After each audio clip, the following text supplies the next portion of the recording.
Halo, selamat datang di Bicara Bandar episode yang ke-16 bersama saya Arga dari Creative Trader. Dalam podcast kali ini saya akan membahas hal-hal yang sedang hot dalam seminggu terakhir di bursa kita. Ada stock split BBCA 5-1 yang merupakan breaking news, satu perubahan besar yang diputuskan oleh manajemen BCA untuk membuat sahamnya lebih terjangkau ke publik. Cuma apa kira-kira tujuannya, kenapa BCA yang selama ini ningrat sekarang mau ke publik, itu saya akan jadi pembahasan saya. Saya juga akan membahas tentang keputusan penundaan penutupan broker summary di jam market yang kembali terjadi, dan mungkin kita bisa kira-kira diskusi ada kontroversi apa di baliknya, kenapa keputusan yang begitu jelas menguntungkan bandar ini sampai harus ditunda 2 kali. Juga tentang heboh bank digital tentunya. Bank digital dan bank rencana digital, seperti yang ketahui Arto itu seperti sudah cukup serius untuk mengejar Bank Mandiri, tentunya bukan dari sisi jumlah keuntungan, nasabah, aset dan lain-lain, tapi mengejar dari sisi nilai perusahaannya, harga sahamnya yang puji Tuhan terus digoreng dari hari ke hari. Dan kita lihat sebenarnya apa sih bank digital itu? Apakah ada prospeknya kah?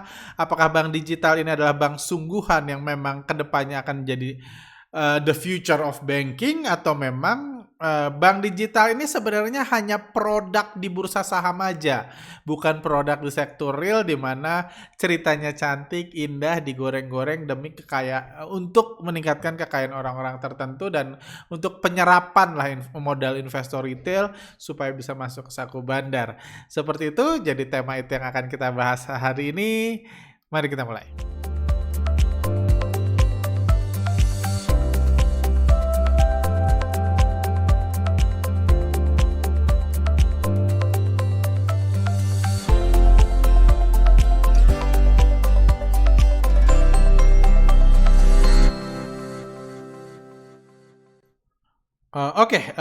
Tema pertama ini yang akan saya bahas adalah ini. Saya dapat forward WhatsApp dari salah satu direktur sekuritas. Ini minggu lalu, tepat 1 minggu lalu, dikatakan di sini ada PT Bursa Efek Indonesia melakukan penyesuaian terhadap penerapan fitur baru di JATS, Jakarta Automatic Trading System, yang sedianya pada 26 Juli menjadi tanggal 6 Desember 2021. Ini berhubungan dengan pengumuman yang dilakukan bulan Februari lalu, di mana ada target live penutupan kode broker 26 Juli 2021 lalu. Kita tentunya masih ingat di bulan Februari lalu ada kebijakan yang cukup kontroversial, di mana BEI memutuskan untuk mengurangi, dari penjelasan dari media, goalnya adalah mengurangi herding behavior atau aksi atau trader-trader bandarmologi yang fokusnya bukan ngeliat laporan keuangan, bukan nyoret-nyoret candlestick, tapi mengikuti pergerakan bandar. Itu harus dikurangi. Kalau dari penjelasannya, herding behavior supaya investor retail itu balik lagi ke ngebaca laporan keuangan dan ke menganalisa teknikal kayak gitu, kalau kita mau sebut teknikal sebagai analisa, supaya balik lagi ke situ, jangan fokus di analisa bandarmologi yang mengikuti pergerakan bandar. Karena tentunya ada kalau kita mengikuti pergerakan bandar, ada bandar yang mungkin terganggu diikuti. Sementara kalau kita hanya mewarnai atau baca laporan keuangan, kan tidak merugikan siapapun kecuali penggunanya. Jadi itu diputuskan bulan Februari lalu. 26 Juli yang notabene sudah lewat, itu rencananya mau ditutup. Cuman beberapa bulan lalu saya mengatakan diundur 1 bulan sampai Agustus. Sekarang keluar surat keputusan diundur lagi sampai 6 Desember. Bagi rekan-rekan yang ini mungkin merasa aneh, kenapa keputusan ini harus ditunda? Toh ini menguntungkan bandar, toh ini merugikan retail, kenapa keputusan seperti ini harus ditunda? Bukankah memang itu fokusnya gitu, fokusnya seperti itu. Jadi nggak usah yang saya dengar lah ya, biar lebih enaknya. Prediksi saya atau bayangan saya ini adalah, jadi memang masih ada pro kontra dari sisi bandar ya. Retail memang nggak dipedulikan di sini. Dari sisi bandar dan sisi sekuritas masih ada pro kontra. Karena seperti kami katakan di Februari lalu ketika keputusan ini diambil, keputusan ini bisa membunuh atau mengurangi omset sekuritas secara signifikan. Baik sekuritas yang 50-50 retail ada, bandar ada, atau apalagi sekuritas yang full bandar. Karena selama ini sekuritas itu bandar menggunakan banyak sekuritas, oper-operan dan lain-lain untuk mengurangi atau supaya pergerakan mereka tidak terdeteksi.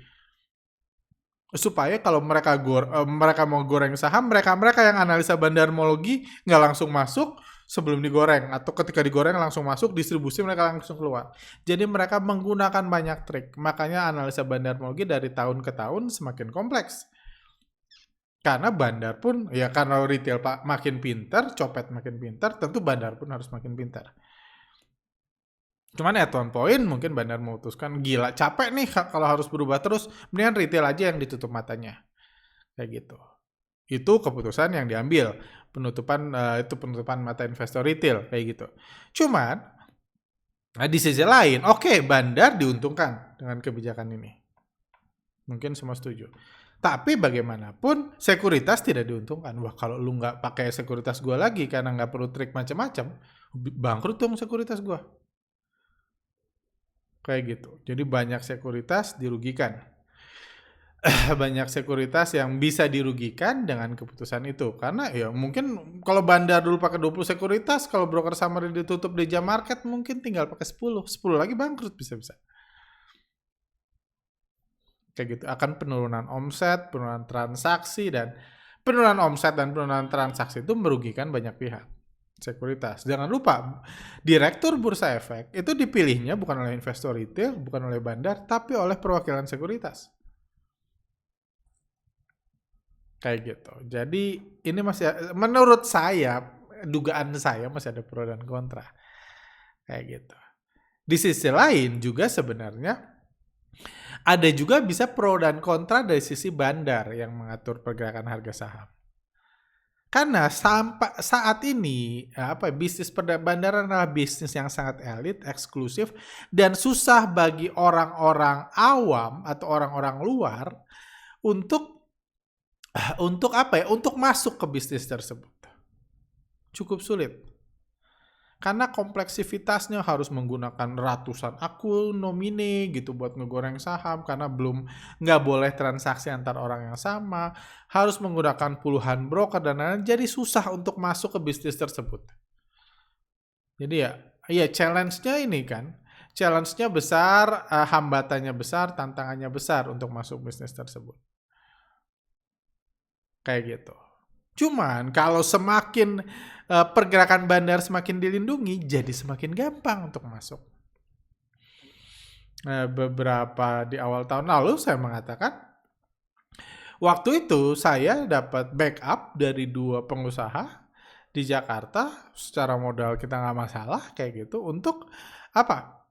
Untuk buat kira-kira kalau jadi bandar tuh gimana? Kayak gitu. Kalau mempersiapkan infrastruktur apa. Dan dari meeting-meeting yang kami lakukan, saya pernah cerita, ini kompleks banget memang. Modalnya mahal banget, ininya mahal banget. Jadi itu saya semakin merasakan memang susah jadi bandar itu. Kayak gitu. Memang susah jadi bandar, apalagi bandar yang bandar saham populer, di mana banyak retail-retail yang nyopet di situ, banyak retail yang nyopet di situ, dipom-pom di mana-mana, apalagi retail semakin pintar. Jadi penutupan broker summary atau penutupan broker summary di jam market itu membuat menjadi bandar lebih mudah. Itu juga yang membuat saya sebenarnya ada excitednya juga kalau ditutup di jam market. Kenapa? Karena harusnya analisa bandarmologi jadi lebih sederhana. Karena jurus-jurus aneh-anehnya bisa dikurangi tuh. Toh nggak ada yang bisa lihat lagi. Toh scalper istilahnya diusir di bursa kita. Kayak gitu. Jadi ini masih pro kontra, kita lihat. Saya sih ya untuk kepentingan bersama buat alumni, apalagi buat scalper gitu. Walaupun saya udah mengatakan workshop bandarmologi akan terus ada meskipun 26 Juli ini ditutup pun. Kayak gitu. Akan terus ada karena metode kami bisa beradaptasi dengan perubahan kebijakan. Cuman saya sih berdoa supaya kalau bisa dibatalkan aja lah kayak gitu. Saya rasa bandar bisa kok gitu kan, sekarang udah era busuk investing, stock market 2.0, nggak butuh fundamental. Saya rasa banyak kok peluang bandar untuk cari untung di bursa tanpa harus menutup mata investor retail, biar lebih fair aja kayak gitu. Cuma ya kembali lagi, setiap kebijakan ada opportunity-nya. Kalau kebijakannya ditutup di jam market, berarti mereka-mereka yang scalper itu akan berkurang, copet-copet berkurang, copet-copet seperti saya yang di end of day aja analisanya, itu akan diuntungkan. Apalagi kalau pergerakan bandar lebih sederhana. Kalau ditutup sepenuhnya, suatu hari nanti ditutup sepenuhnya, berarti akan banyak sekuritas yang bangkrut, prediksi saya, dan menjadi bandar itu jauh lebih mudah. Jadi sekumpulan broker-broker, mungkin alumni segala macam bisa mulai bertransisi dari retail menjadi bandar dan dapat orderan. Kan banyak tuh perusahaan-perusahaan yang butuh sahamnya digoreng, butuh ini, nggak punya knowledge, nggak punya infrastruktur, akan jadi lebih mudah. Seperti itu. Kurang lebih seperti itu. Ini juga ada berita menarik dan sekaligus lucu. Di satu sisi astaga, ada skandal dugaan manipulasi laporan keuangan emiten kayak gitu. Jadi ini satu hal ya, entah siapa, entah apa alasannya satu emiten zaman sekarang memanipulasi laporan keuangan, karena ini di hari yang sama di minggu yang sama, itu saya lupa harinya sama, bahwa ada satu emiten di mana laporan keuangannya tidak disampaikan, belum disampaikan. Di kuartal ketiga lalu dia itu equity negatif, perusahaannya konsisten rugi. 2015, 2016, 2017, 2018, 2019, 2020 itu konsisten rugi. Kayak gitu. Cuman meskipun secara perusahaan dia konsisten rugi, tapi harga sahamnya ini naik 1.300% sejak dia berhenti memberikan laporan keuangan. Jadi ini sebenarnya encouragement buat bandar atau perusahaan-perusahaan yang memang mungkin udah malas, ngapain lagi gue buka perusahaannya, tiap tahun rugi, ngabis-ngabisin duit doang gitu. Jadi laporan keuangan juga ternyata nggak perlu dilaporkan anyway kayak gitu. Ini kita udah masukin kuartal 3, mereka kuartal ketiga 2020 terakhir dilaporkan kayak gitu. Jadi dan setelah berhenti melaporkan laporan keuangan kayak gitu, harga sahamnya naik 1.300%. Jadi memang ini era baru di bursa saham. Di mana siapa sih yang lihat laporan keuangan sekarang? Kecuali yang tugasnya itu ya. Kalau komentator saham yang les-lesan membaca laporan keuangan, ya tentu tugasnya itu. Kita jangan menghina profesi orang. Kayak gitu. Cuma ya kalau yang mau beli saham, yang mau trading, tentunya ya itu bukan sesuatu yang, apalagi detail ya, kalau gini-gini oke lah gitu kan. 1-2 menit gitu berarti, wah ini rugi terus nih, konsisten, berarti bisa digoreng kayak gitu ya, silakan. Oh ini equity-nya negatif nih gitu kan, berarti perusahaannya nggak ada nilainya secara matematis, itu boleh kayak gitu. Cuma ya, tapi kenyataannya harga saham digoreng, dan buat apa lagi manipulasi laporan keuangan zaman sekarang? Toh nggak, daripada dimanipulasi mending nggak usah dilaporin kan. Seperti itu. Jadi ini sesuatu yang fenomena baru lah, atau ya ini bursa saham yang baru kayak gitu. Juga ada yang menarik lagi yang mungkin next time bisa saya bahas lebih dalam kayak gitu, adalah kejadian di China yang keputusan pemerintah China yang mulai mengintervensi perusahaan-perusahaan ini, perusahaan-perusahaan raksasa teknologinya. Alibaba mulai diintervensi, Tencent mulai diintervensi, bahkan Tencent kehilangan $170 billion dalam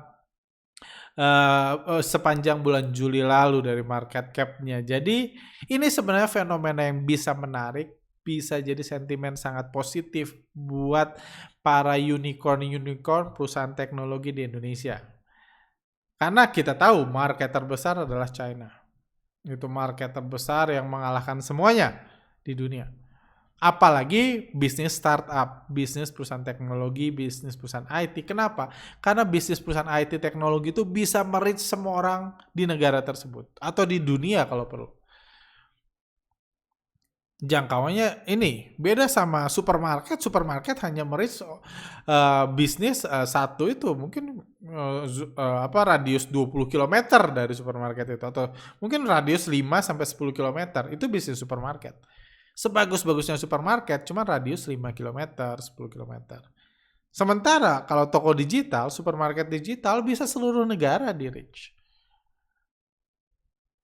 Jadi semakin besar market, semakin seksi si startup tersebut. Makanya saya bilang bisnis startup di Indonesia itu potensinya besar. Karena masyarakat Indonesia luas. Lebih luas lagi China. Cuma China sekarang ada masalah karena pemerintahnya merasa perusahaan teknologi semakin kuat, diintervensi. Jadi ini tantangan besar buat ini, atau resiko besar buat para investor asing yang mungkin tadinya semangat nyuntik duitnya ke perusahaan-perusahaan teknologi di China. Waduh, kalau gini bahaya nih, tiba-tiba perusahaan gue nanti tiba-tiba ditutup sama pemerintah gitu kan, hilang duitnya, sahamnya nggak bisa dijual lagi. Kayak gitu, diakuisisi sama pemerintah.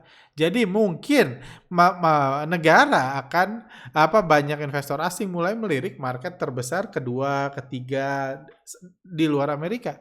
Kedua terbesar adalah India. Zomato baru IPO bulan ini. Selanjutnya adalah Indonesia. Mudah-mudahan harapan kita ini bisa membuat investor asing semakin rajin masuk ke Indonesia, baik di bisnis venture capital atau bisnis kuliner di bursa saham. Venture capital kan belum masuk bursa saham. Seperti itu. Kita tunggu aja kejadian ini bisa jadi positif buat Indonesia. Dan Tencent ini sendiri salah satu pemiliknya Gojek ya, bagian yang belum tahu. Oke. Selanjutnya, hal menarik yang terjadi di bursa kita adalah gebrakan BCA di era Stock Market 2.0. Ini hari Jumat kemarin dilaporkan bahwa BCA putuskan stock split 1:5. Dan alasannya di sini dijelaskan, hal ini dilakukan mencermati perkembangan dan dinamika ekonomi dan pasar di dalam negeri. Jadi BCA cukup aktif buat pemberitaan, diwawancara. Awal minggu keluar berita mengejutkan juga, di mana manajemen BCA mengatakan bahwa mereka tidak ada dibahas di Telegram kami, di Instagram dan Telegram kami. Silakan follow kalau Anda belum follow. Dibahas bahwa BCA tidak mau jual cerita. Kayak gitu, itu bahasa elegannya lah ya. Bahasa elegannya. Artinya apa? Tidak mau jual cerita. Dia nggak mau jualan saham bank rencana digital mereka. Kayak gitu. Padahal bisnis bank rencana digital adalah bisnis paling hot di bursa kita 3 bulan terakhir ini. Jadi bank-bank yang mau tutup masuk bisnis rencana digital. Kalau perlu operasionalnya dihentikan, laporan keuangannya nggak dilapor, fokus di bisnis kuliner. Itu bisnis paling hot di bursa kita. Jadi bahkan bank-bank yang belum buka pun harganya bisa naik ribuan persen tahun ini. Banknya belum buka, belum tentu buka, tapi harganya udah naik ribuan persen. IPO di harga 100, bank belum buka, gila ini bank belum buka, udah ada harganya, bingung orang.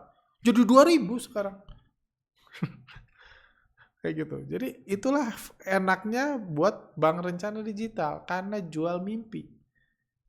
Dan itu yang saya bahas di podcast sebelumnya, yang investasi jangka panjang. Sekarang bisnis itu harus seksi, harus ada unsur mimpinya. Jangan realita, karena realita itu pahit. Zaman pandemik, resesi kayak gini, mendingan mimpi. Kalau orang senang beli mimpi, lebih senang lagi yang bisa jualan mimpi kan. Kalau orang senang beli mimpi, karena mimpi nggak pakai modal. Berapa sih modal jualan bank yang belum buka? Nggak pakai modal. Ya modalnya kecil lah, bisa dijual ribuan persen, ratusan persen. Ini menarik. Dan BCA buat keputusan kontroversial. Mereka mau buat bank digital, atau ada yang bilang udah buat bank digital, tapi ya kita tahu ya mungkin belum ada yang make juga anyway bank digitalnya. Jadi sebenarnya masih ada mimpi. BCA bisa IPO kan naikkan 2000% baru jual ke retail. Kenapa nggak mau? Saya juga bingung. Ada yang bilang, wah ini langkah apa ya? Ini memang BCA memang serius bisnis perbankan. Jadi BCA memang akan tetap di bisnis perbankan, nggak mau masuk bisnis kuliner. Oke, fine. Saya nasabah BCA, saya happy-happy aja di situ. Kalau sebagai nasabah ya, walaupun sebagai investor saya, kenapa? Untungnya apa sih gaya-gayaan gitu? Toh dia tetap bisa dibagi. Ada yang fokus di bisnis perbankan, kan ada yang fokus di bisnis kuliner. Kan kalau BCA bukan berarti BCA-nya harus tutup kalau mereka masuk bisnis kuliner. Karena ya BCA-nya buka aja seperti biasa. Cuma mutusin ini. Oke, cuma yang anehnya lagi, tiba-tiba mereka memutuskan untuk stock split. Dan bilang mencermati perkembangan dan dinamika ekonomi dan pasar dalam negeri. Ya jelas. Ini tujuannya untuk adaptasi di era stock market 2.0. Di mana fundamental nggak dipakai lagi sama bandar. Ya, dan stock split membuat sahamnya lebih terjangkau buat investor retail. Buat investor besar nggak masalah. Atau investor yang investor yang modalnya 100 juta ke atas, nggak masalah. Dia nggak di stock split, bisa gue beli. 100 juta sebelum di stock split dan setelah di stock split kan sama-sama 100 juta. Cuma di stock split artinya dia mau menjangkau investor kecil. Yang jumlahnya mayoritas di bursa kita. Cuma kenapa? Bukankah BCA sekarang bank elit? Bahkan ada konferensi pers sebelumnya, bulan lalu kalau nggak salah. Ditanya stock split, jangan, ini kita mau premium. Kita barang buat elit. Saham buat elit. Jangan di stock split. Kalau perlu semakin mahal. Kenapa sekarang di stock split? Jadi itu pertanyaan. Ya, jawabannya untuk mencermati perkembangan dan dinamika ekonomi. Jadi untuk masuk untuk bisa bersaing kemungkinan, kalau prediksi saya bersaing dengan bank-bank rencana digital, jadi harganya mirip, jadi investor retail bisa beli dan lain. Cuma masalahnya kalau investor beli harus ada yang jualan. Kayak gitu.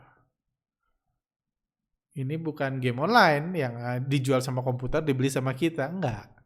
Ya. Kalau retail beli, retail mau dijangkau, berarti ada yang pengen menjangkau mereka. Ada yang pengen uang investor retail, ada dengan jualan saham BCA. Jadi saya pribadi, sebagai saya pemegang saham BCA, yang tadinya saya harap ini bisa buat panjang, saya pribadi cukup kecewa. Karena saya berharap BCA jadi elit. Bahkan di beberapa kesempatan saya bilang, karena saya sering ditanya bahwa kalau buat invest jangka panjang BCA oke nggak? Tower oke nggak? Saya bilang, wah saya suka ininya. Saya suka kepentingan di baliknya. Misalnya BCA, salah satu yang saya suka dari BCA itu ngasih bonus buat pegawainya. Saya dengar dari beberapa pegawai BCA dibilang ini kita kasih bonus saham dan diedukasi jangan dijual, nanti tiap tahun juga naik kok harganya. Jadi itu salah satu reward buat BCA. Buat pegawai BCA. Kayak gitu, harganya selalu naik, jadi pegawainya happy. BCA juga yang saya dengar adalah bank dengan turnover pergantian pegawai paling kecil dibanding bank-bank lainnya. Yang kerja di BCA itu paling setia dibanding semua bank lain di Indonesia. Itu juga positif lain. Dikasih bonus, pegawainya setia, dan BCA juga dikenal dengan pelayanannya yang luar biasa baik. Jadi BCA dihargai mahal, menguntungkan pegawai. Pegawai yang happy, pegawai yang setia membuat BCA semakin besar, pelayanannya semakin baik, dan nasabahnya semakin setia. Nasabah semakin setia buat BCA makin untung, putar aja lingkaran yang sangat indah, menurut saya. Diputar aja terus, harganya semakin mahal. Walaupun untungnya jauh dari BRI kalau nggak pandemik. Jauh banget malah. asetnya jauh dari BRI, tapi harga BCA valuasinya jauh lebih besar karena ada lingkaran yang cantik gitu. Jadi ketika itu harus di break, harus di stop. Saya nggak bilang, ya nggak harus sih di break gitu. Cuma kalau saya lihat bagi pegawai, bagi pemegang saham besar dan lain-lain, keuntungannya cuma satu, bisa menjual sahamnya ke investor retail. Dan kalau ngomong menjual saham ke investor retail, ada banyak kisah-kisah ini. Kalau kita ngomong perusahaan bagus ya, banyak kisah-kisah yang perlu kita pikirkan. Misalnya bulan Januari, awal Januari 2020 itu Unilever stock split. Di harga 8 ribuan. Unilever dulu juga saham elit. Dulu saham elit, sekarang jadi saham rakyat. Dulu Unilever naik, Unilever turun, retail nggak berisik. Dulu Unilever itu nggak dipom-pom sama influencer saham supaya beli Unilever, enggak. Dulu dia saham elit, mahal sahamnya, harganya naik terus. Jualannya nggak naik, nggak apa-apa, tapi harga sahamnya naik terus. Kayak gitu. Dulu udah itu di stock split, mulai dipromosikan, mulai dijual. Dan ini sebelum stock split. Ini saat stock split di sini harganya di 8.000 turun, sekarang udah tinggal 4.000, udah turun setengah. Ini mengerikan. Hal yang sama HMSP. Ini HMSP 2009 ini sampai elit. Harganya hampir 100.000 harga. Naik gitu. Dari ini naik. Di stock split di sini sekarang jadi saham rakyat. Ada yang berargumen, dulu valuasi Unilever kemahalan. Iya, dulu kemahalan tapi dulu naik. Iya, dulu mahal memang, cuma mahal kan nggak ada urusannya kalau bandar mau naikin. Ya dulu dibilang kemahalan karena sekarang udah turun, dulu masih terus naik dibilang ini saham yang memang luar biasa bagus fundamentalnya. Kalau kayak gitu.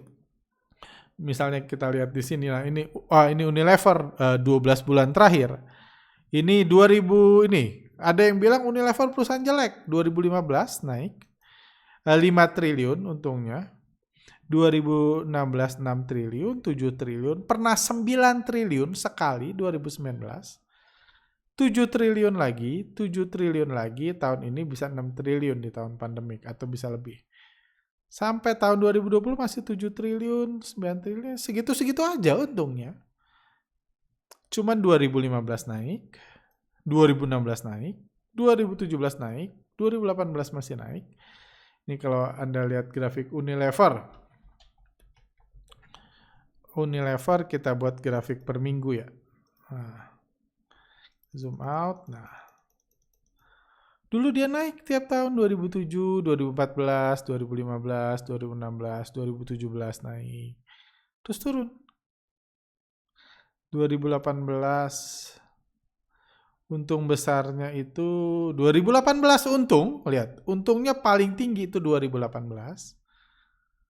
9 triliun, tapi 2018 mulai turun. Terus dia di stock split langsung go public.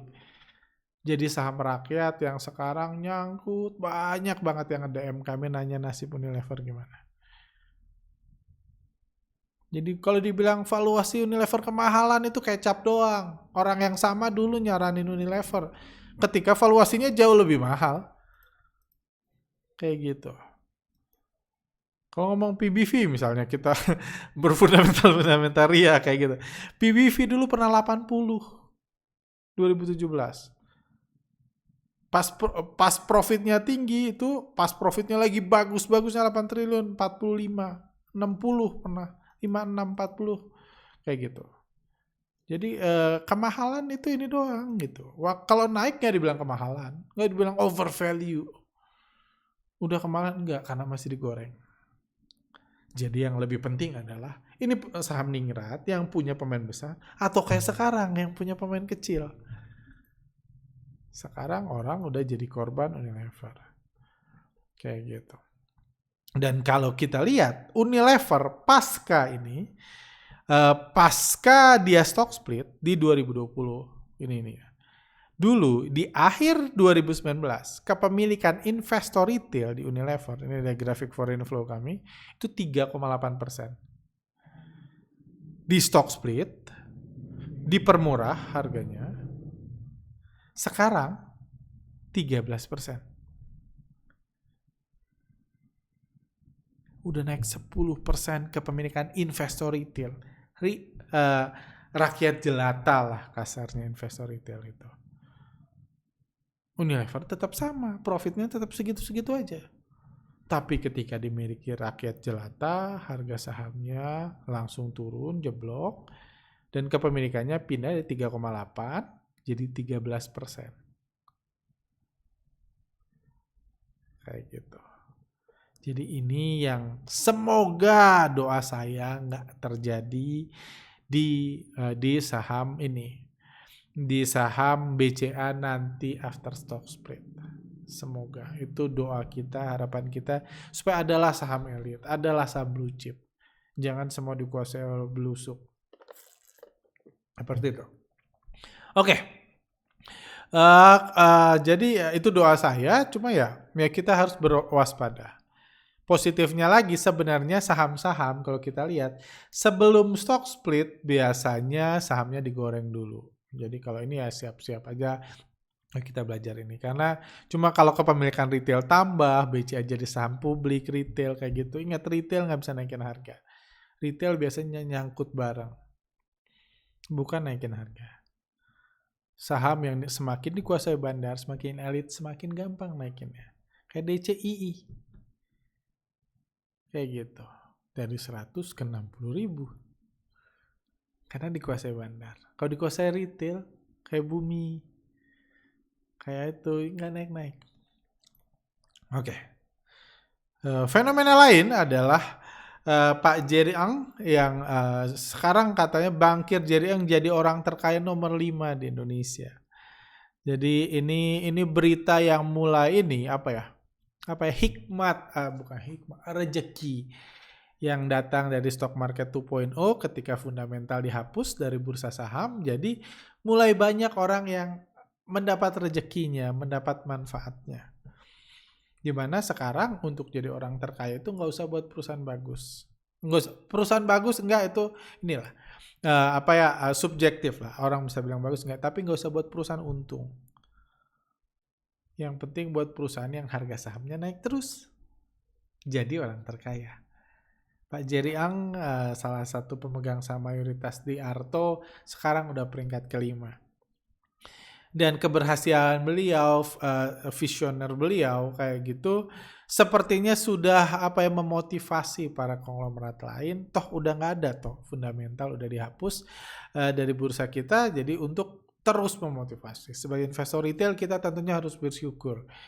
Karena kita bisa untung besar di Arto dan lain-lain. Karena toh sekarang kita tadinya khawatir, wah resesi perusahaan rugi kok gimana nasib saham gue. Kita cuma bisa khawatir kan, nggak bisa nolong. Sekarang kita bisa bersyukur.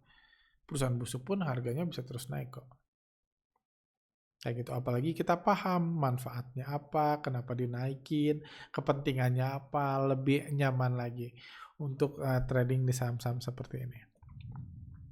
Cuma saya akan coba bahas sedikit tentang kasus Arto ini. Kita lihat Arto ini konsisten banget. Memang salah satu hebatnya adalah konsistensinya atau konsistensi bandarnya yang terus menaikkan harga saham. Dari 2020 di 3.000-an gitu, sekarang udah 17.000. Ini konsistensi yang luar biasa, terlepas dari perusahaannya, meruginya semakin besar. Udah buka sih, cuma yang pakai masih sedikit dan lain-lain. Ini kalau dari pertama mulai masuk harganya masih 100-an, sekarang sudah 17.000. Ini tentunya ya jadi berkat banget buat rekan-rekan yang ini buat yang membelinya mengakuisisi di harga 100. Kayak gitu. Secara ini, Arto juga yang seru adalah kemungkinan dia memang pengen jadi, saya nggak tahu cita-citanya Arto ini dijadikan bank terbesar di Indonesia secara market cap. atau jadi bank ketiga terbesar. Karena yang memang sekarang yang sudah dekat dikejar adalah Bank Mandiri. Bank Arto ini pas podcast ini dibuat market cap-nya 246 triliun. Sementara Mandiri itu 263 triliun. Kalau melihat konsistensi komitmen untuk terus menaikkan harga saham, ini harusnya minggu depan udah bisa disusul. Kita lihat betapa indahnya market cap yang karena konsistensi bandarnya bisa menaikkan, ini jauh lebih mudah menaikkan harga daripada harus ngurus bisnis. Kalau total nilai perusahaan, equity-nya Arto cuma 8 triliun. Sementara Mandiri 211 triliun. Seperti itu. 18, 211. Revenue-nya Arto cuma 320 M. Sementara Mandiri 96 triliun. Net profit-nya Arto rugi kayak gitu. Revenue ini ini 160 433 triliun di semester 1. Arto rugi 46 miliar. Sementara ini Mandiri untung 12 triliun. Jadi kita lihat sekarang itu udah beda banget. Ada perusahaan sungguhan, ada bank sungguhan, ada bank digital. Kayak gitu. Satu ini jadi dan artinya itu pentingnya komitmen bandar untuk menaikkan harga saham tanpa harus ngurus ininya. Revenue segala macam. Tinggal jual masa depan aja, nanti masa depannya bagus.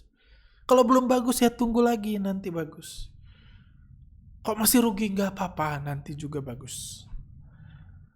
Selama harga sahamnya digoreng semua happy kok.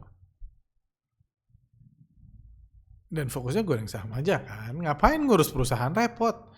Ada persaingan. Ada loyalitas nasabah dan lain-lain, repot. Ini udah stock market 2.0 udah. Puji Tuhannya para konglomerat itu sudah menyadari bahwa udah dihapus kok bursa saham kayak gitu. Bandar-bandar lokal. Tapi saya mau bahas lebih dalam dalam ini. Pertanyaan menarik adalah bank digital itu sebenarnya apa sih? Saya pribadi, saya sampai detik ini nggak punya bank digital. Saya nggak punya akun di bank digital. Dan saya mikir, kalau dipikir, buat apa saya punya akun di bank digital? Definisi bank digital itu bedanya sama internet banking apa? Sama mobile banking apa? Karena saya nggak punya bank digital, bukan berarti saya ngambil duit harus ngantri di teller. Enggak, saya nggak pernah ngantri di teller beberapa tahun terakhir. Bahkan ke ATM pun nggak, semua pakai HP saya. Bukan berarti saya kalau transfer harus isi form dulu, nama, nomor rekening tujuan, alasan, pesan, tanda tangan, dicap ke teller baru saya transfer. Enggak, saya transfer pakai HP. Tiap hari saya transfer pakai HP. Bukan berarti saya nggak bisa tuh naik Gojek karena nggak punya bank digital. Enggak kok, saya melakukan semua itu. Teman-teman saya, ada pegawai saya, punya bank digital sama aja hidupnya sama saya. Yang ngomong, wah enak banget ya punya bank digital. Enggak. Manfaatnya apa jadi? Ya bank digital itu apaan sih? Kalau ditanya bank digital kelebihannya cuma satu, nggak ada kantor cabangnya. Terus kelebihan apa nggak punya kantor cabang kalau dipikir-pikir kan? Emang lebihnya apa? Jadi kalau tiba-tiba uang Anda hilang, Anda nggak tahu ngeklaim ke siapa kan? Gitu maksudnya kelebihannya. Bingung saya juga kelebihannya apa memang. Buka akunnya lebih mudah. Emang berapa kali Anda buka akun? Dan beberapa bank sungguhan juga bisa buka akun via HP kok, lewat HP. Kayak gitu. Saya pribadi, saya memang hanya ke bank hanya untuk buat akun. Sisanya saya nggak lakukan. buat rekening baru. Sebenarnya bisa lewat HP, cuma saya lebih happy ya saya ke bank aja. Sekaligus minta nomor rekening yang ini kan yang cantik, biar bisa milih. Jadi tujuannya jelas. Dan satu lagi yang saya ini, hal menarik lain adalah untuk bank digital adalah menurut saya yakin mayoritas dari Anda percaya, bank itu bisnis kepercayaan. Bisnis kepercayaan. Sama Anda naruh duit Anda, gaji Anda ditransfer ke bank, uang tabungan Anda, uang pesangon Anda atau apapun ditaruh ke bank, ditukar sama buku. Bahkan sekarang di print pun enggak kan, transfer dia. Jadi Anda butuh percaya kan sama bank itu. Dan salah satu cara membuat orang percaya itu dengan pelayanan yang baik, kantor yang besar, jaringan yang luas, itu yang membuat Anda percaya. Bukan aplikasi yang tinggal di-download. Jadi menurut saya, bank digital itu cuma buat seru-seruan doang. Ini gampang buatnya, coba siapa tahu ada promo ini dan lain-lain. Menurut saya, at least sampai detik ini ya. Malas ngantri gitu, oke lah malas ngantri. Cuma sekarang banyak kok bank yang bisa buka akun tanpa harus ngantri. Dan akan dipermudah. Kayak gitu. Dan satu hal lagi yang Anda tentunya pernah dengar, 90% bahkan lebih saya dengar. Lebih dari 90% di ini, lebih dari 90% uang di bank yang ditabung di bank, artinya 90% dari omset bank tersebut, nilai dari uang yang ditabung di bank tersebut itu dimiliki nggak sampai 10% nasabahnya. Nasabah ada yang bilang prioritas, kalau ada dibilang soliter, banking lah itulah nasabahnya. Kayak gitu. Jadi artinya apa? Kenapa mereka taruh bank di situ? Karena dia percaya uangnya banyak. Jadi memang mungkin yang ininya kecil, jumlah nasabahnya bisa banyak banget bank digital, atau kalau ngincar golongan ini, cuma uangnya sedikit. Bank kan urusannya uangnya dikit. Jadi itu harus dipikirkan juga. Berani nggak Anda masukin semua uang Anda di bank yang cuma Anda tinggal download doang? Kayak gitu. Dan ada yang bilang bank digital ini lebih efisien karena nggak ada kantor cabangnya. Percaya sama saya. Bank konvensional juga tahu kok kantor cabang ini. Kantor cabang itu semakin sedikit yang datang. Dari 4 tahun lalu saya udah dengar di beberapa bank teller sudah dikurangin, diganti mesin. Kantor cabang sudah nggak ditambah, bahkan dikurangin. Bahkan saya ini cerita, jadi beberapa waktu lalu saya ke bank kayak gitu. Jadi saya waktu itu saya ke bank dan saya untuk buka rekening.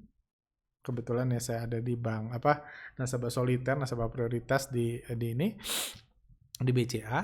Terus saya datang. Saya buat bank, terus itu udah 3-4 kali lah saya ke bank itu gitu.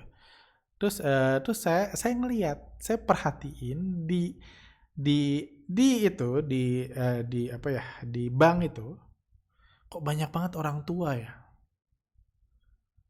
Orang tua gitu. Saya pikir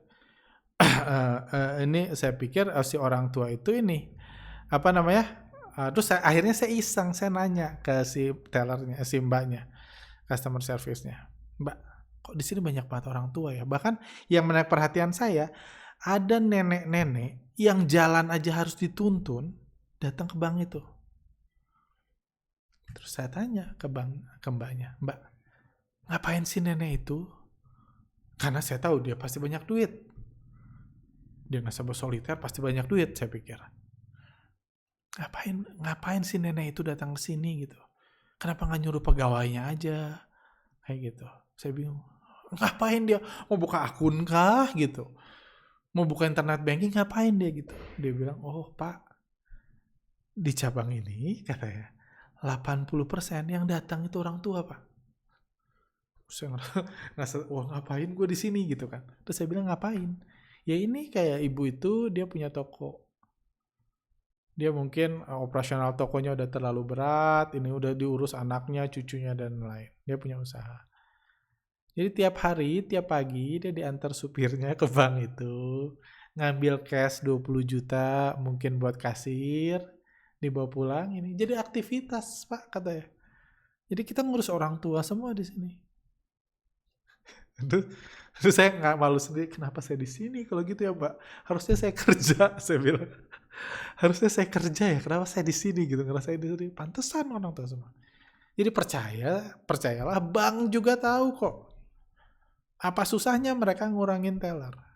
Dikurangin pelan-pelan supaya nggak mengurangi kepercayaan, nggak mengurangi trust di nasabah, itunya dikurangi pelan-pelan. Jadi sebenarnya saya nggak lihat manfaat jelas dari bank digital itu apa sebenarnya. Kayak gitu. Cuma kita bahas lebih detail lagi. Sorry, kelamaan curhat. Kita bahas lebih digital lagi. Apakah ada nasabah, ini kami buat survei, ada 5.800 yang ini. Apakah Anda nasabah dan benar-benar menggunakan salah satu aplikasi dari bank digital di bawah? 18%-nya itu ya menggunakan BTPN. Genius. Ini market leader. Ini dia benar-benar serius di bisnis bank digital, bukan bisnis kuliner. Harga sahamnya turun tahun ini. Walaupun di era bank rencana digital gila-gilaan, bank digital beneran turun. 18% digital. 4%-nya di Digibank DBS. Ini salah satu bank digital terbesar di dunia. Nanti kita bahas yang terbesar ya. Cuma 4%-nya. 6%-nya ini di Jago, di Bank Jago. Kita tahu Jago ini memang, ini survei investor saham, mungkin penasaran. Kalau Anda tanya orang di luar sana yang nggak trading saham, dia nggak tahu Bank Jago itu apa. 3%-nya di yang lain-lain, Woke, TMRW, Motion, Neo, dan lain-lain. 45%-nya merasa, enggak, saya merasa puas dengan bank yang saya gunakan. Seperti saya nggak ngerasa butuh. 24%-nya bilang tidak, saya tidak berani memasukkan tabungan saya di bank-bank digital di atas. Jadi 69% bilang tidak. Pertama, saya udah puas. Kedua, saya nggak percaya. Yang nggak percaya lebih banyak daripada yang nabung di bank digital yang serius. Ini kami ambil minggu lalu. Jadi ini pandangan lain. Apakah ini, Anda boleh menilai, apakah ini bisnis bank beneran? Atau ya banknya ya bank beneran, tapi bisnisnya bukan di situ. Kayak gitu. Jadi ini sesuatu fenomena menarik. Lanjutnya adalah sekarang, di sisi lain kita tahu bank digital dan bank rencana digital naiknya gila-gilaan. Ini bank yang belum buka jadi top leader, naiknya 3.100%, BBHI 1.600, BINA 600, BABP 600, BBSI, Arto, dan lain-lain. Luar biasa bisnis bank rencana digital ini. Terakhir, saya akan bawa ini bagi Anda yang penasaran. Terus, oke lah. Tadi saya buat argumen menurut saya bank digital itu ya, saya nggak tahu masa depannya gimana. Gojek saya tahu, Tokopedia saya tahu, karena itu menjelaskan efisiensi bisnis, lebih murah, lebih cepat, lebih nyaman, dan lain-lain. Kalau bank digital saya nggak tahu gunanya apa. Kayak gitu. Ada sih gunanya dikit-dikit, kayak gitu, buat wallet banking lah, dan lain-lain. Cuman kalau ngomong efisiensi, kita lihat juga. Apakah benar efisiensi itu membuat bank digital untung?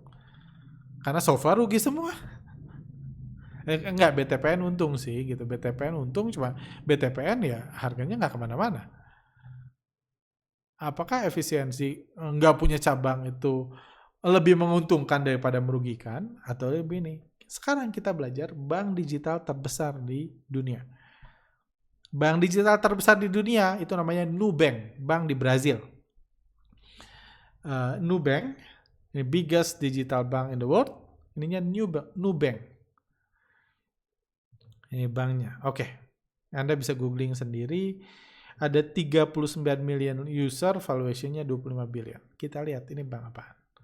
Bank ini sempat masuk pemberitaan karena Warren Buffett menggelontorkan dana 7,15 triliun di bank digital Nubank.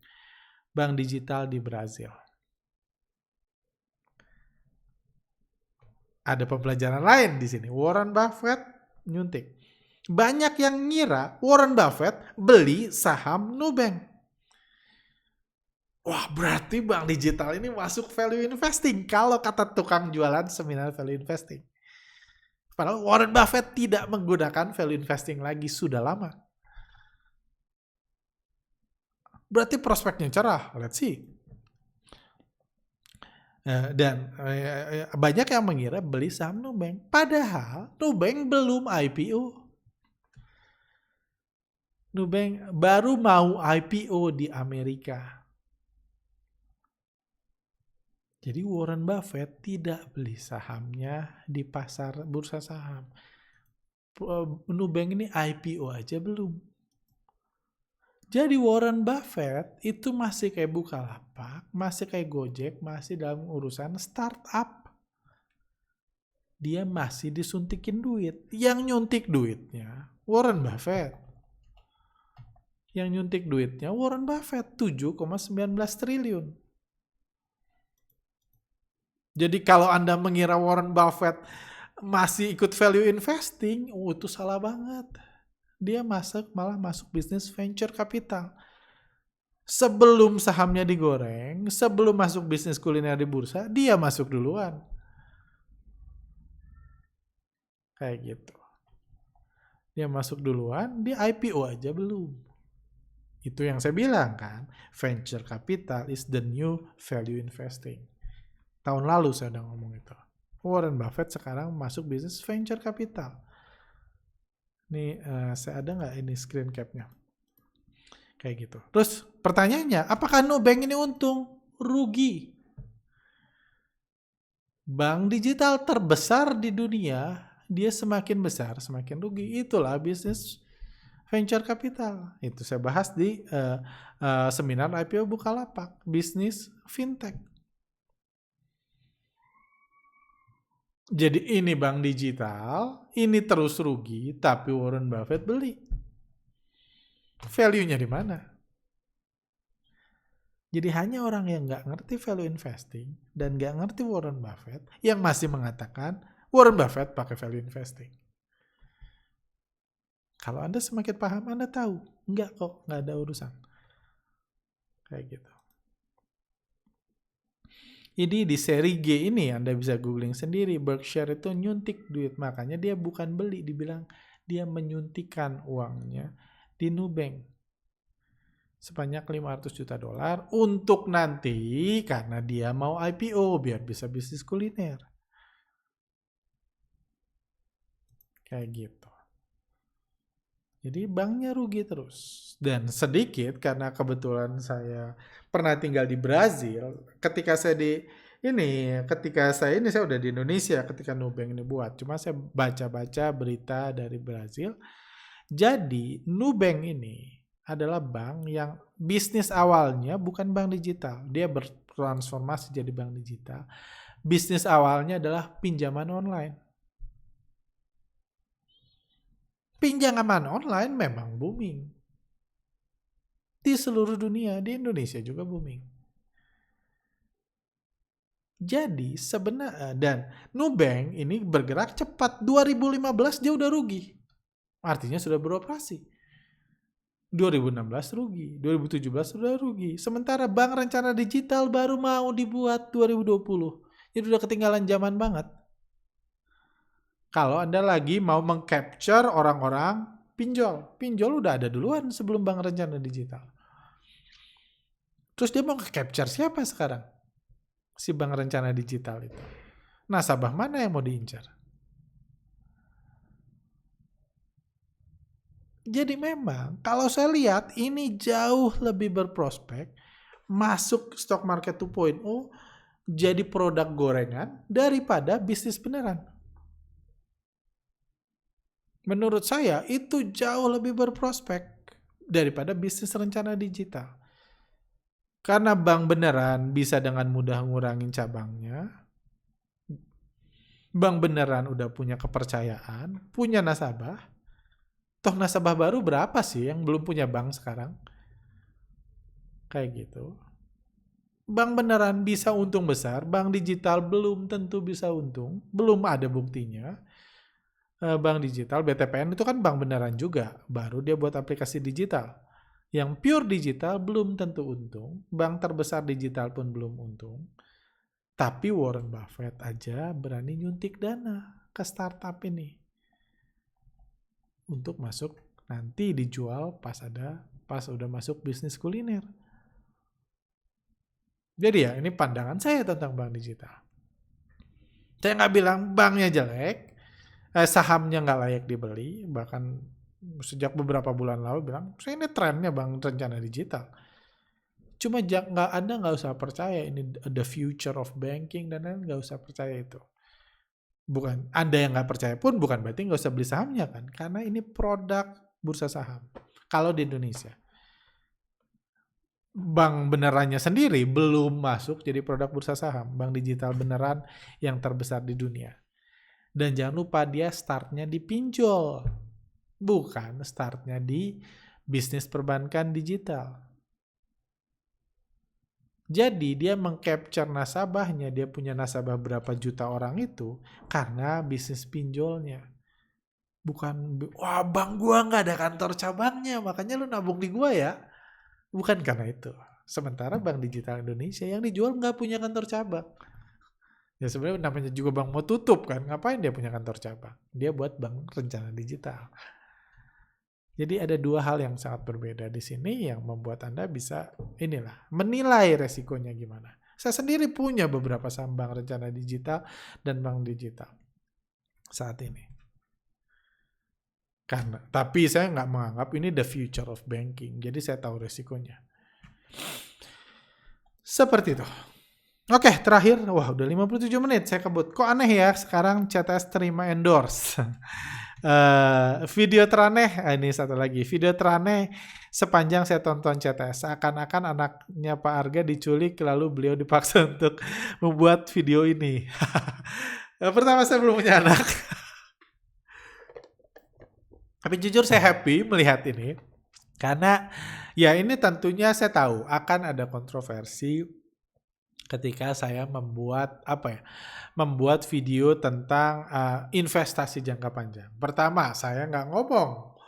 Saya dari dulu nggak mengedukasi saham sebagai investasi jangka panjang. Apalagi di era stock market 2.0 ini, bahkan di tengah-tengah pandemik setahun yang lalu gitu, ketika pandemik ini, saya mengatakan dengan jelas, saya tidak berani investasi jangka panjang, apapun sahamnya pada saat itu. Sekitar bulan Agustus, September lalu saya mengatakan, ada yang nanya waktu itu di Q&A, saya bilang, saya nggak berani investasi jangka panjang sekarang di saham. Cuman, hanya karena saya nggak berani, bukan berarti nggak banyak yang butuh.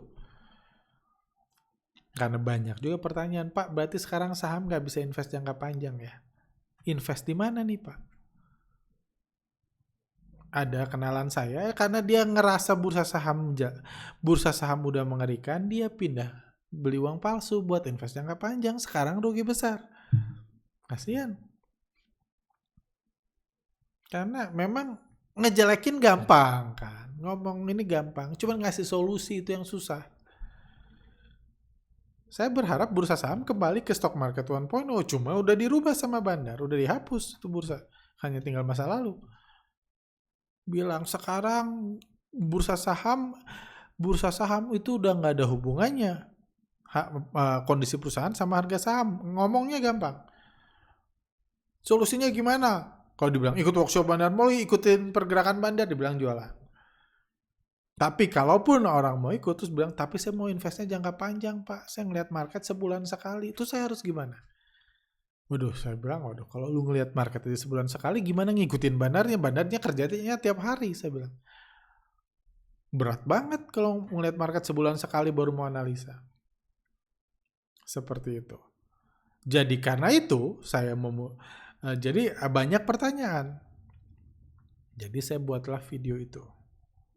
Kayak gitu. Dan kalau dibilang ini video teraneh, ya memang aneh sih di awal pun ini. Cuma banyak juga yang bilang, jadi apa tujuan saya buat video ini? Pertama, saya klarifikasi dulu aja biar simpel. Pertama, tujuan saya buat video ini karena saya mau membuat balance. Karena ya mau menjawab pertanyaan teman-teman saya itu yang pertanyaan-pertanyaan yang bilang, kalau invest jangka panjang di stock market 2.0 ini gimana? Saya pengen coba jawaban. Jadi jadi itu alasannya karena yes, saya tahu mayoritas yang nonton saya trader.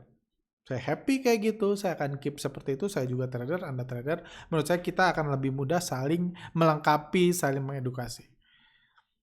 Cuma ada juga yang mungkin nggak bisa jadi trader karena beberapa hal. Jadi saya pengen ngasih konten itu buat mereka. Konten tentang AKR, investasi jangka panjang buat mereka. Karena menurut saya itu bermanfaat buat mereka. Itu satu. Jadi itu alasan saya pertama. Kedua yang seperti saya bilang, saya dapat teguran untuk ya jangan terlalu sering ngomong busuk investing lah. Jangan mengedukasinya, jangan terlalu belak-belakan lah. Kayak gitu. Nggak semua orang harus jadi pintar. Kayak gitu, saya dapat teguran dan ininya jangka panjang gitu. Karena kalau orang nganggap terlalu banyak orang yang tahu, nanti malah nggak berani invest di bursa. Kalau realitanya ketahuan, nggak berani invest di bursa. Di mana-mana juga orang yang baru mulai bisnis itu dia bodoh dulu baru tahu realita. Jadi keep them stupid lah kasarnya. Keep them stupid kayak gitu. Kalau nggak ada yang masuk bursa, orang takut, orang itu kacau loh bursa saham. Ya serba salah sih gitu kan.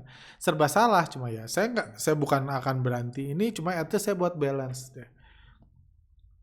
Buat balance, jadi saya di dua sisi kayak gitu. Saya happy diprotes. Saya ada yang bilang saya saya dibayar. Enggak, saya jamin saya nggak dibayar. Bahkan buat Anda informasi buat Anda gitu, saya yang menyarankan ke Pak Sures kan di video itu dia bilang, beliau nelpon saya, beliau yang inisiatif nelpon saya ngabarin tentang perkembangan. As a friend, sama ini saya angkat teleponnya, saya ngobrol-ngobrol panjang. Terus saya yang berinisiatif. Karena saya mikir saya butuh buat video ini contoh yang oke dan lain-lain. Dan saya pengen belajar investasi jangka panjang. Di era stock market 2.0 ini. Berhasil nggak? Nggak tahu. Karena era stock market 2.0-nya aja belum setahun. Gimana kita bisa tahu berhasil atau enggak? Cuman saya mau belajar. Saya beli sendiri sahamnya buat invest jangka panjang. Setelah saya beli, 5 tahun ke depan saya akan sambil belajar. Mudah-mudahan semakin bisa disempurnakan, bisa dipelajari, dan saya beli buat invest jangka panjang. Dan sekaligus mengedukasi karena alangkah terlambatnya kalau 5 tahun lagi baru saya ajarin ini. Saya ajarin dari awal. Kayak gitu. Mudah-mudahan berhasil, doakan saja.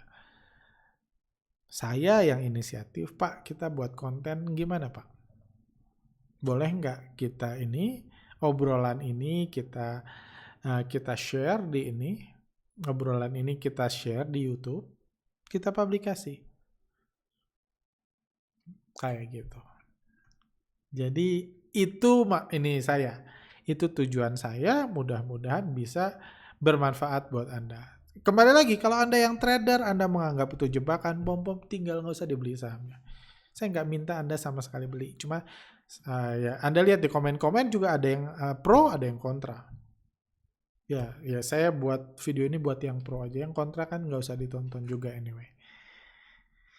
Jadi itu aja karena saya mau belajar, saya juga mau membuat balance. Mungkin kedepannya saya terpaksa melakukan hal-hal yang agak aneh, agak nggak CTS. Cuma di sini pun saya mengkritisi bank digital, ya kerjaan saya gitu. Cuma ada positif-positifnya lah videonya karena toh ternyata banyak beberapa positif juga.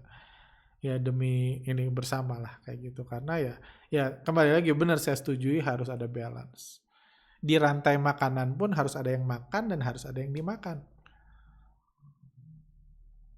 Untuk ekosistem berjalan dengan baik. Jadi ya memang itu realita di bursa dan ya saya nggak mau jadi anak ini terus lah. Troublemaker terus, semua dikritik, semua di ini kayak gitu. Jadi ini jadi anak baik lah.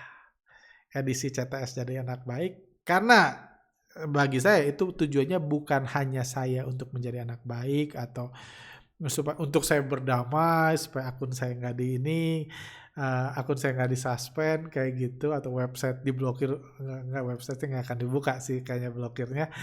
Cuma bukan untuk itu aja, tapi menurut saya karena ada yang membutuhkan dan saya pun berinvestasi di situ dan saya ya mungkin saya berubah sih, cuman sampai detik ini saya yakin sampai akhir tahun juga saya berniat untuk meng-keep investasi saya dan saya akan pegang saham Akra sampai 5 tahun ke depan. Yang nggak terlalu banyak sih yang saya invest di situ karena ini sambil belajar. Sambil belajar karena saya tahu itu dibutuhkan banyak orang. Kalau saya dapat rumusnya, karena nggak ada seorang pun yang tahu kan rumusnya. Nggak ada seorang pun yang tahu karena baru juga bursa saham berubah. Kalau saya dapat rumusnya, bisa saya sempurnakan, saya yakin 3-4 tahun lagi itu bisa jadi berkat buat banyak orang. Jadi tujuan saya itu, Anda mau ikut nggak terserah Anda. Jujur saya lebih happy Anda nggak ikut.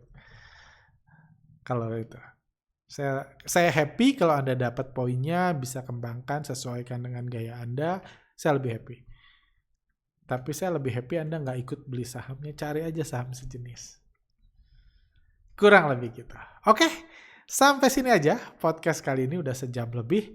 Thank you buat rekan-rekan yang sudah menonton. Saya harap Anda bisa belajar something. See you next time.